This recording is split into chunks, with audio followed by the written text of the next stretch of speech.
Hello students, I'm Sanjana Kavatagi, Assistant Professor, Department of Computer Science and Engineering, AITM, Belgavi.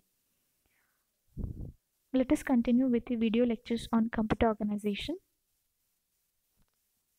In the last video series, we have been discussing about the module number 5, the basic processing unit. In this video, we shall see multiple bus organization. So previously we have seen the single bus organization. In this topic I'll be explaining about multiple bus organization. So we used the simple single bus structure that was shown before in the previous video, that is figure number 7.1 from the textbook, to illustrate the basic ideas. Okay, so the resulting control sequences that were shown in the figure 7.6 and 7.7, which is nothing but execution of a complete instruction and execution of branch instructions, those were quite long because only one data item can be transferred over the bus in a single clock cycle. Okay, so there was only one data transfer happening in one clock cycle, so that's the reason they were quite long. Okay, so in order to reduce the number of steps needed, the most commercial processors provide multiple internal paths that enable several data transfers to take place in parallel. So that is why we are going for multiple bus organization. Okay,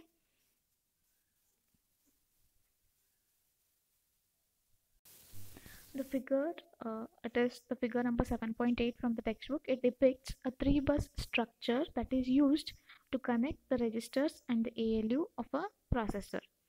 Okay, so all general purpose registers are combined into a single block called as the register file. So in VLSI technology, the most efficient way to implement a number of registers is in the form of an array of memory cells that is similar to those that is used in the implementation of RAMs, that is random access memories. Okay, so the register field in this figure, it is said to have 3 ports. Okay, you can see the register field is said to have 3 ports. There are 2 outputs allowing the contents of 2 different registers to be accessed simultaneously and have their contents to be placed on bus A and bus B. So 2 outputs whose contents will be placed on bus A and bus B. Okay, then the third port allows the data on the bus C to be loaded into a third register during the same clock cycle. Okay, so in one clock cycle there are 3 operations happening, 2 output lines. The other one is that allows the data on bus C to be loaded into the third register during the same clock cycle.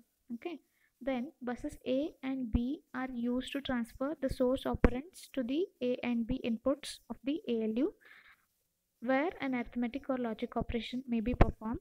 Okay, then the result is transferred to the destination over bus C.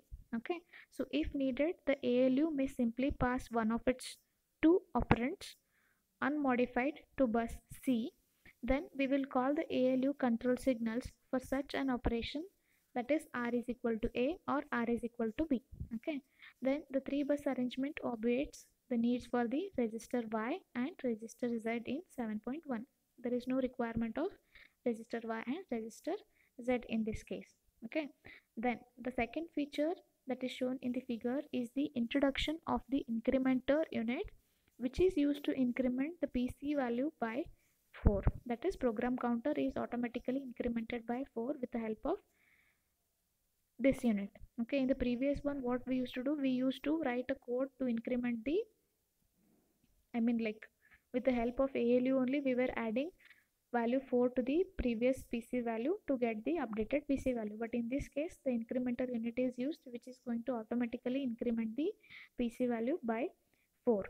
Okay, so this using of this incrementer eliminates the need to add 4 to the PC using the main ALU. Okay, so that was done in previously. Okay, so the source for the constant 4 at the ALU input multiplexer is still useful, but okay, so it can be used to increment the other addresses such as memory addresses in load multiple or store multiple instructions.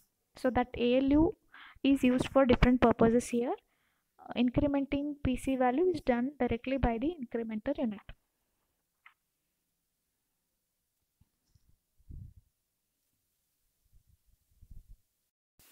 Let us take up one example. Consider the instruction add R4, R5, R6. Okay, so the control sequence for executing this instruction is given in the figure 7.9 from the textbook.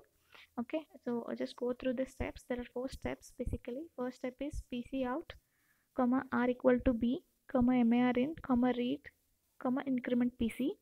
Second step is WMFC. Third step is MDR out B, R equal to B, IRN. Fourth step is R4 out A, R5 out B, then select A, add R6 in, end. Okay. So in step 1, what is happening is the contents of the PC are passed through the ALU and using R equal to B control signal, and then it is loaded into MAR to start a memory read operation. Okay, so then at the same time the PC will be incremented by value 4. So also note that the value that is loaded into MAR is the original contents of the PC, that is program counter. Then the incremented value is loaded into program counter at the end of the clock cycle, and this will not affect the contents of MAR. Okay, so then in step 2 the processor will wait for the MFC, and then it loads the data that is received on MDR, that is memory data register, and then transfers that data to instruction register, that is IR, which is done in the step 3. Okay, next, last step. Finally, the execution phase of the instruction, it requires only one control step to complete the step 4. Okay, so that is R4 out A, R4 out B, these two will be added, then select A, perform the add operation, store the result in R6, that is R6 in, end. Okay, so this will be completing the execution phase. So by providing more paths for the data transfer, a significant reduction in the number of clock cycles needed to execute an instruction is achieved. So what is the advantage of providing more paths for data transfer is, there will be a significant reduction in the number of clock cycles that are needed to execute an instruction. Okay, so that can be achieved. So this is about multiple bus organization. Thank you for watching.